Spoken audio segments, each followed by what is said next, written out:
നമ്മൾ Arab Islamic ഉച്ചകോടിയുടെ വാർത്തകൾ കണ്ടു, അതിൽ പങ്കെടുത്ത ആളുകളുടെ പ്രസ്താവനകൾ കണ്ടു. എന്നാൽ അറബ് ഇസ്ലാമിക് ഉച്ചകോടിയുടെ സംയുക്ത പ്രസ്താവന എന്താണ് എന്നാണ് നമ്മൾ പരിശോധിക്കുന്നത്. ഖത്തർ ആ പ്രസ്താവന ഇങ്ങനെയാണ്: ഖത്തർ ഇസ്ലാമിക ക്രൂരമായ ഇസ്രയേൽ ആക്രമണത്തെ ഉച്ചകോടി ശക്തമായി അപലപിക്കുന്നു. സമാധാനവും സഹവർത്തിത്വവും കൈവരിക്കുന്നതിനുള്ള സാധ്യതകളെ അത് തകർക്കുന്നതോടൊപ്പം നിലവിലുള്ളതും ഭാവിയിലേതുമായ എല്ലാ കരാറുകളെയും ഭീഷണിപ്പെടുത്തുന്നതായി വിലയിരുത്തുന്നു. ഖത്തർ മധ്യസ്ഥ ശ്രമങ്ങളുടെ ഭാഗമായി ചർച്ചാ പ്രതിനിധികളെ പാർപ്പിക്കാനായി ഒരുക്കിയിരുന്ന താമസ സൗകര്യങ്ങളിലേക്കുള്ള നിയമവിരുദ്ധവും ഭീരുത്വവുമായ ആക്രമണത്തെ ശക്തമായ ഭാഷയിൽ OIC അപലപിക്കുന്നു. ഖത്തറിനോടും അതിൻ്റെ അമീറിനോടും സർക്കാരിനോടും ജനങ്ങളോടും ഉച്ചകോടി ആഴത്തിലുള്ള നന്ദി രേഖപ്പെടുത്തുന്നു. അമീറിൻ്റെ നേതൃത്വത്തിലുള്ള ദൂരദൃഷ്ടിയോടെയും ജ്ഞാനത്തോടെയും നടത്തിയ പരിശ്രമങ്ങൾക്കും ഉച്ചകോടിയുടെ വിജയത്തിനായി ഒരുക്കിയ സൗകര്യങ്ങൾക്കും പ്രത്യേകമായ നന്ദി അറിയിക്കുന്നു.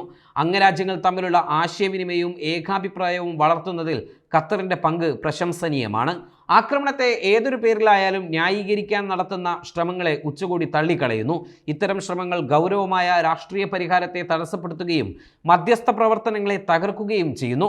ഖത്തറിനെയോ മറ്റ് അറബ് ഇസ്ലാമിക രാജ്യങ്ങളെയോ ലക്ഷ്യമിട്ട് ഇസ്രയേൽ നടത്തുന്ന ആവർത്തിച്ചുള്ള ഭീഷണികളെ ശക്തമായി അപലപിക്കുന്നു. അന്താരാഷ്ട്ര സമൂഹം ഏറ്റവും ശക്തമായ രീതിയിൽ അതിനെ അപലപിക്കുകയും തടയാനുള്ള നടപടികൾ സ്വീകരിക്കുകയും ചെയ്യണമെന്നും ആവശ്യപ്പെടുന്നു. ഖത്തർ സ്വീകരിച്ച സാംസ്കാരികവും ഉത്തരവാദിത്വമുള്ളതുമായ നിലപാടിനെ ഉച്ചകോടി പ്രശംസിക്കുന്നു. അന്താരാഷ്ട്ര നിയമങ്ങളോടുള്ള പ്രതിബദ്ധതയും പരമാധികാരവും സുരക്ഷയും സംരക്ഷിക്കാൻ ഖത്തറിൻ്റെ ഉറച്ച തീരുമാനത്തെ അംഗീകരിക്കുന്നു. സമാധാനത്തിനും വികസനത്തിനുമായി മാനുഷിക സഹായത്തിലും വിദ്യാഭ്യാസത്തിലും ഖത്തർ കൈക്കൊണ്ട നടപടികൾ പ്രശംസനീയമാണെന്നും ഉച്ചകോടി രേഖപ്പെടുത്തുന്നു. ഖത്തറിനോടുള്ള സമ്പൂർണ്ണ ഐക്യദാർഢ്യം ഉച്ചകോടി പ്രഖ്യാപിക്കുന്നു.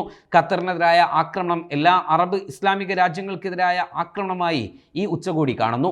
ഗാസയിലെ യുദ്ധം അവസാനിപ്പിക്കാൻ വെടിനിർത്തലിന് വേണ്ടി മധ്യസ്ഥനായ ഖത്തറിനെതിരായ ഈ ആക്രമണം അപകടകരമായ ഉയർച്ചയും നയതന്ത്ര ശ്രമങ്ങളോടുള്ള നേരിട്ടുള്ള ആക്രമണവും വെല്ലുവിളിയുമാണ്. ഇത് മധ്യസ്ഥ പ്രക്രിയകളെ തകർക്കുന്നതായി ഉച്ചകോടി വിലയിരുത്തുന്നു എന്ന പ്രമേയത്തോടു കൂടിയാണ് ഉച്ചകോടി അവസാനിച്ചത്.